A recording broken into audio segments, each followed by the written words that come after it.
ನಮಸ್ಕಾರ. ಎಲ್ಲರೂ ಹೇಗಿದ್ದೀರಾ? ಎಲ್ಲರೂ ಚೆನ್ನಾಗಿದ್ದೀರಾ ಅಂತ ಅಂದ್ಕೊಂಡಿದ್ದೀನಿ. ನಾವು ಕೂಡ ತುಂಬಾ ಚೆನ್ನಾಗಿದ್ದೀವಿ. ಇನ್ನು ಇವತ್ತು ಮಧ್ಯಾಹ್ನದಿಂದ ವ್ಲಾಗ್ನ ಸ್ಟಾರ್ಟ್ ಮಾಡ್ತಾ ಇದ್ದೀನಿ. ವ್ಲಾಗ್ನ ಕಂಪ್ಲೀಟಾಗಿ ನೋಡಿ, ಎಲ್ಲೂ ಸ್ಕಿಪ್ ಮಾಡಬೇಡಿ. ಹೋಪ್ ನಿಮಗೆ ಈ ವ್ಲಾಗ್ ಇಷ್ಟ ಆಗುತ್ತೆ. ಇದು ಗುರುವಾರದ ವ್ಲಾಗ್ ಆಗಿರುತ್ತೆ. ಗುರುವಾರ ಮಧ್ಯಾಹ್ನದಿಂದ ವ್ಲಾಗ್ನ ಸ್ಟಾರ್ಟ್ ಮಾಡ್ತಾ ಇದ್ದೀನಿ. ಇವತ್ತು ಕಡಲೆಕಾಯಿ ಪರ್ಸೆಗೆ ಹೋಗೋಣ ಅಂತ ಹೇಳಿ ರೆಡಿ ಆಗ್ತಾ ಇದ್ದೀನಿ. ಅಂದರೆ ಮನೆ ಕೆಲಸ ಎಲ್ಲ ಮಾಡಿ ಮುಗಿಸ್ಕೊಂಡು ಮತ್ತೆ ಸಂಜೆ ಅಷ್ಟರಲ್ಲಿ ರೆಡಿ ಆಗಬೇಕು. ನನ್ನ ಹಸ್ಬೆಂಡ್ಗೆ ಮಾರ್ನಿಂಗೇ ಹೇಳಿದೆ ಹೋಗೋಣ ಅಂತ ಹೇಳಿ. ಅವರು ಬೇಡ ಬ್ಯುಸಿ ಇದ್ದೀನಿ ಅಂತಂದು ಹೇಳಿದರು. ಮತ್ತು ನಾನು ಸರಿ ಆಯಿತು ಹೋಗೋಣ ಅಂತೇಳಿ ಸುಮ್ಮನೆ ಆಗಿಬಿಟ್ಟಿದ್ದೆ. ಮತ್ತು ನನ್ನ ಹಸ್ಬೆಂಡ್ ಕಾಲ್ ಮಾಡಿ ಹೇಳಿದ್ರು, ಸರಿ ಆಯಿತು ಕರ್ಕೊಂಡು ಹೋಗ್ತೀನಿ, ರೆಡಿ ಆಗಿರಿ ಬರೋಷ್ಟರಲ್ಲಿ ಅಂತಂದು ಹೇಳಿ. ಹಾಗಾಗಿ ಬೇಗ ಬೇಗ ಕೆಲಸ ಎಲ್ಲ ಮಾಡ್ಕೊಳ್ತಾ ಇದ್ದೀನಿ. ಮನೆ ಕೆಲಸ ಸ್ವಲ್ಪ ಕಿಚನ್ ಕ್ಲೀನಿಂಗ್ ಕೆಲಸ ಇದೆಲ್ಲ ಇತ್ತು. ಪಾತ್ರೆ ಎಲ್ಲ ವಾಶ್ ಮಾಡಿಕೊಂಡು ಕೌಂಟರ್ ಟಾಪ್ ಎಲ್ಲ ಕ್ಲೀನ್ ಮಾಡಿ, ಇನ್ನು ಕಿಚನ್ ಎಲ್ಲ ಕ್ಲೀನ್ ಆಯಿತು. ಹಾಗೆ ಬಟ್ಟೆನೂ ವಾಶ್ ಮಾಡೋಕ್ಕೆ ಹಾಕಿದ್ದೆ, ಅದು ಕೂಡ ಕೆಲಸ ಎಲ್ಲ ಮುಗಿಸಿ ಫ್ರೆಶ್ ಅಪ್ ಆಗಿ ಇನ್ನು ಇವತ್ತು ವರ್ಕೌಟ್ ಮಾಡಬೇಕಾಗಿತ್ತು. ಅಪ್ಪರ್ ಬಾಡಿ ವರ್ಕೌಟ್ ಇತ್ತು. ಇವತ್ತು ಹೋಗಿ ವರ್ಕೌಟ್ ಮುಗಿಸ್ಕೊಂಡು ಬಂದಿದ್ದೀನಿ. ಇನ್ನು ಜಿಮ್ಮಿಂದ ಬಂದ ತಕ್ಷಣ ಏನಾದರೂ ತಿನ್ನಬೇಕು ಅಥವಾ ಕುಡಿಬೇಕು, ಪ್ರೋಟೀನ್ ಫುಡ್ ತಗೊಳ್ಬೇಕು.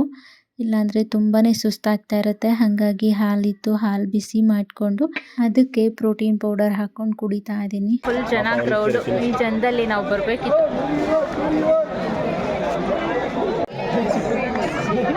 ಇನ್ನು ನಾವು ಕಡಲೆಕಾಯಿ ಪರ್ಸೆಗೆ ಹೋಗೋಷ್ಟರಲ್ಲಿ 9:30 10 o'clock ಆಗಿತ್ತು ನೈಟು.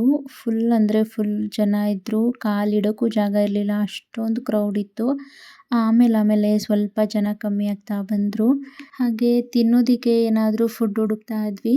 ಬಟ್ ಎಲ್ಲ ಕಡೆ ಎಲ್ಲ ಶಾಪ್ ಹತ್ರನೂ ಏನೇನಿರುತ್ತೆ ಫುಡ್ ಆಗಿರ್ಬೋದು, ತೊಗೊಳ್ಳೋದು ಶಾಪಿಂಗ್ ಆಗಿರ್ಬೋದು, ಎಲ್ಲ ಕಡೆ ತುಂಬ ಜನ ಇದ್ದರು. ಮತ್ತು ಕಬ್ಬಿನಲ್ಲಿ ಕುಡಿಯೋಣ ಅಂತ ಬಂದು ಕುಡಿತಾ ಇದ್ದೀವಿ.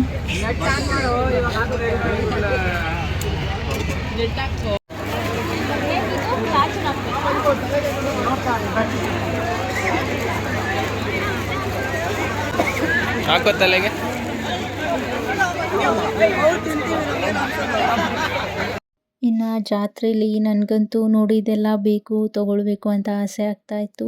ಎಲ್ಲಿ ನೋಡಿದ್ರೂ ಅದು ತೊಗೊಳ್ಳೋಣ ಇದು ತೊಗೊಳ್ಳೋಣ ಅಂತ ನನ್ನ ಹಸ್ಬೆಂಡ್ಗೆ ತುಂಬ ಟಾರ್ಚರ್ ಕೊಡ್ತಾ ಇದ್ದೆ. ಹಾಗೆ ಇಲ್ಲಿ ನಾನು ತೊಗೊಂಡು ತಲೆಗೆ ಹಾಕ್ಕೊಳ್ತಾ ಇದ್ದೀನಿ ನೋಡಿ. ಇದನ್ನು ತುಂಬ ಜನ ತೊಗೊಂಡು ಹಾಕ್ಕೊಂಡಿದ್ರು, ಹುಡುಗರು ಎಲ್ಲರೂ. ನನಗೂ ಇಷ್ಟ ಆಗ್ತಿತ್ತು ತೊಗೊಳ್ಬೇಕು ಅಂತ. ಫಸ್ಟ್ ಟೈಮ್ ನಾನು ಈ ಥರದ್ದೆಲ್ಲ ತೊಗೊಂಡು ಹಾಕ್ಕೊಂಡಿರೋದು. ಬಟ್ ಈ ಥರ ಚಿಕ್ಕ ಚಿಕ್ಕ ವಿಷಯಗಳಲ್ಲೇ ನನಗೆ ತುಂಬಾ ಖುಷಿ ಕೊಡುತ್ತೆ ಅಲ್ವಾ. ನನಗೂ ಇಷ್ಟ ಆಯಿತು, ಹಾಗಾಗಿ ತೊಗೊಂಡು ಹಾಕ್ಕೊಳ್ತಾ ಇದ್ದೀನಿ. ಇನ್ನು ನನ್ನ ಹಸ್ಬೆಂಡ್ ನನಗೆ ಕಾಲು ಎಳಿತಾ ಇದ್ದರು, ಜಾತ್ರೆ ಶೋಕಿ ಮಾಡ್ತಿದ್ದೀರಾ ಅಂತ ಎಲ್ಲ ಹೇಳಿ.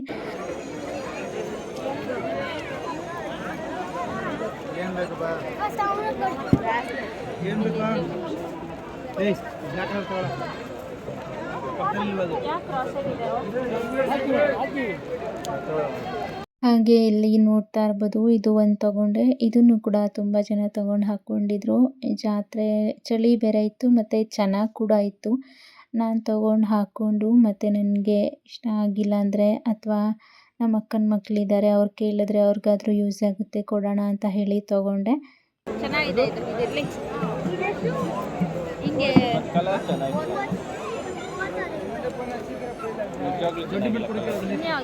Multi colour yellow colour, multi colour ಬೇಡ, ಯೆಲ್ಲೋ ಕಲರ್ ಇಸ್ ಅದು ಯೆಲ್ಲೋ ಟೈಪ್ ಉದ್ದಕ್ಕೆ ಮಾಡಿ.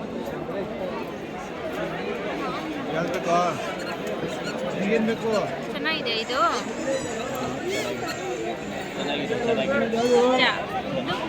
ಇನ್ನು ಜಾತ್ರೆಗೆ ಹೋಗಿದ್ದು ಒಂದು ಕಡೆ ಆದರೆ ನನ್ನ ಹಸ್ಬೆಂಡ್ಗೆ ಫೋಟೋ ತೆಗೀರಿ ಅಂದರೆ ಅವರು ವೀಡಿಯೋ ಮಾಡ್ಕೊಳ್ತಾ ನಿಂತಿದ್ದಾರೆ. ಇನ್ನು ಅವ್ರಿಗೂ ಕೂಡ ಫೋಟೋ ತೆಗೀರಿ ವಿಡಿಯೋ ತೆಗೀರಿ ಅಂತ ಕೇಳ್ಕೊಳ್ಬೇಕಾಗಿತ್ತು. ಇಲ್ಲಿ ಕಡಲೆಕಾಯಿ ಪರ್ಸೆ ಅಂತಲೇ ಸ್ಟಾರ್ಟ್ ಮಾಡೋದಕ್ಕೆ, ಕಡಲೆಕಾಯಿ ಪರ್ಸೆ ಅಂತ ಜಾತ್ರೆ ಮಾಡೋದಕ್ಕೆ ಅಂತಲೇ ಹಿಂದಿನ ಸ್ಟೋರಿ ಒಂದಿದೆ ಅಂತೆ. ಅದನ್ನು ನಾನು ಕೇಳಿದ್ದೀನಿ, ಬಟ್ ನನಗೆ ಫುಲ್ ಗೊತ್ತಿಲ್ಲ. ಇದೇನೆ ಬುಲ್ ಟೆಂಪಲ್. ನನ್ನ ಹಸ್ಬೆಂಡ್ ಹೇಳ್ತಾ ಇದ್ರು ಹೋಗೋಣ ಅಂತ ಹೇಳಿ ಮೊದಲೆಲ್ಲ, ಅಂದರೆ ಜಾತ್ರೆ ನಡೀದೇ ಇರೋ ಟೈಮಲ್ಲಿ ಹೋಗೋಣ ಅಂತ ಹೇಳ್ತಾ ಇದ್ರು. ಫೈನಲಿ ನಾನು ಇವತ್ತು ಬಂದಿದ್ದೀನಿ. ಫಸ್ಟ್ ಟೈಮ್ ನಾನು ಬಂದಿರೋದು. ನನ್ನ ಹಸ್ಬೆಂಡ್ ಇದಕ್ಕೂ ಮುಂಚೆ ಬಂದಿದ್ದಾರೋ ಇಲ್ವೋ ಗೊತ್ತಿಲ್ಲ, ಬಟ್ ನಾನು ಬಂದಿರೋದು ಫಸ್ಟ್ ಟೈಮ್. ಚೆನ್ನಾಗಿತ್ತು. ಮತ್ತು ನಾನು ಕೂಡ ಇಲ್ಲಿ ಈ ಥರ ಇಯರಿಂಗ್ಸ್ ಎಲ್ಲ ನೋಡಿದಾಗೆಲ್ಲ ತೊಗೊಳ್ಬೇಕು ಅಂತ ಎಲ್ಲ ಆಸೆ ಆಗ್ತಾಯಿತ್ತು. ನಾನು ತೊಗೊಂಡೆ ಒಂದಷ್ಟು 2-3. ದೇವರುಗಳು ಮಾತ್ರ ಮಸ್ತಾಗಿದ್ದಾವೆ. ಯಾವುದಾದ್ರೂ ಒಂದು ದೇವ್ರು ತಗೊಳ್ರಿ. ಚೀಸಿ ಕೊರಿಯನ್ ಕೊರಿಯನ್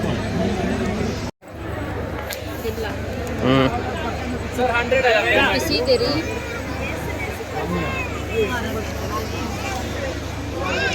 ಹೇಗಿದೆ? ನೀಟಾಗಿ ಮಾಡ್ಕೊಳ್ಳಿ.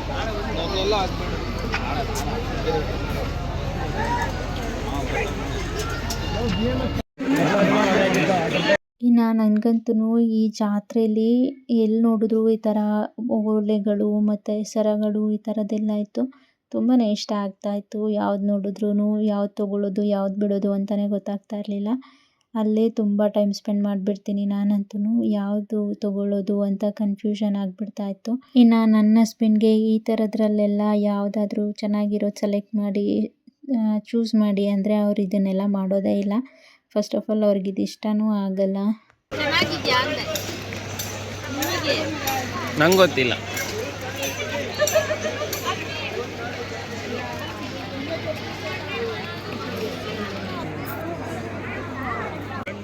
ಇಲ್ಲಿ ನೋಡಿಸಿದ್ರೆ ಕಾಣುತ್ತೆ.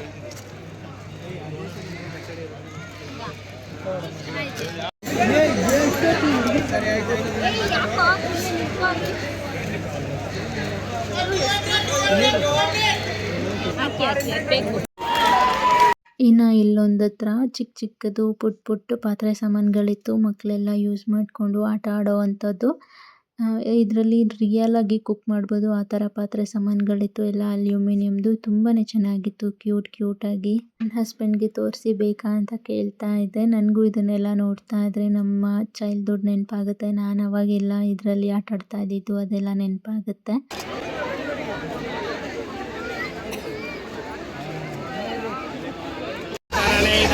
ಅದಾಡ್ತಾನೆ ಇಲ್ಲ. ಇಲ್ಲಿರೋ ಈ ಫ್ಲವರ್ಸ್ ನೋಡಿ ರಿಯಲ್ ಫ್ಲವರ್ಸ್ ಥರನೇ ಕಾಣುತ್ತೆ ಸ್ವಲ್ಪ. ಸೊ ಇನ್ನು ಇದಾಗಿತ್ತು ಇವತ್ತಿನ ವ್ಲಾಗ್. ಈ ವ್ಲಾಗ್ನ ಇಲ್ಲಿಗೆ ಎಂಡ್ ಮಾಡ್ತಾ ಇದ್ದೀನಿ. ವ್ಲಾಗ್ ಇಷ್ಟ ಆಗಿದ್ರೆ ಪ್ಲೀಸ್ ಒಂದು ಲೈಕ್ ಮಾಡಿ, ಹಾಗೆ ಸಬ್ಸ್ಕ್ರೈಬ್ ಮಾಡಿ, ಕಮೆಂಟ್ ಮಾಡಿ, ನಿಮ್ಮ ಫ್ಯಾಮಿಲಿ ಫ್ರೆಂಡ್ಸ್ಗೂ ಶೇರ್ ಮಾಡೋದನ್ನು ಮರಿಬೇಡಿ. Thank you for watching. Take care. Bye.